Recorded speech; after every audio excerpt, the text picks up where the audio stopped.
Right, I hope everyone's doing alright. Just a quick video of something that I think would be good in either a large survival kit or like a large survival trapping kit or something like that. Something where you need to build stuff.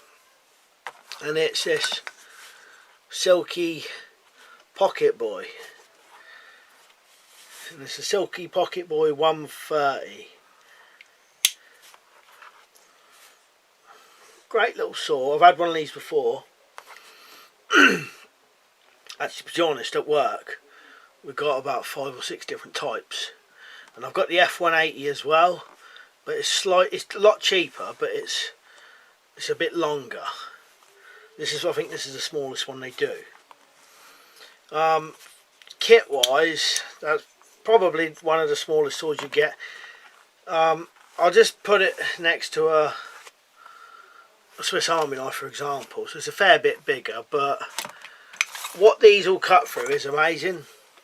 So I would actually say up to there you'd cut through anything that big with one of these, in my opinion. So anything that diameter, so I'd say even something that big, as long as that blade will go through it and got a little bit extra, that'll go through it. So you know, that's thicker than, I'll get my fist in there, so as thick as someone's fist.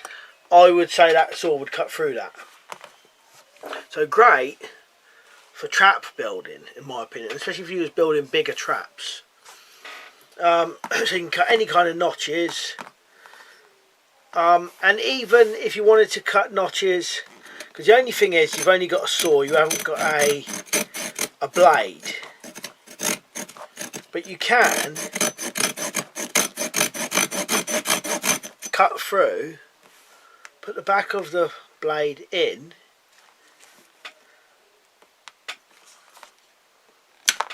and then twist it off like that.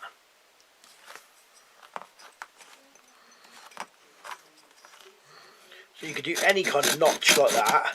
You should be able to do square notches.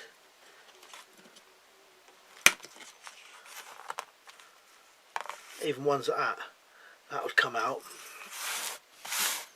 So I would always say that in any type of kit it's good to have a saw and a blade, but you could have, you know, you don't have to have a Swiss Army knife with a saw and a blade. You could have a decent knife and a decent saw, and I would say this is a decent saw, especially for trap building and things like that, because it will cut small wood and very large wood as well.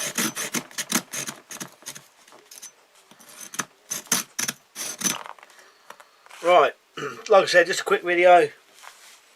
Silky Pocket Boy. That's what I would recommend for a survival trapping kit or anything like that. And one other thing, I've put this on so if I drop it, hopefully I could see it slightly better to find it. It's not, you can use it as a lanyard, but it's not actually there specifically for that. It's more for if it gets dropped. There's a bright colour on it. I'd rather have this had some sort of bright colour, but that's the one I got. Right. Anyway, quick video and a quick recommendation. Thanks for watching. I'll see you later.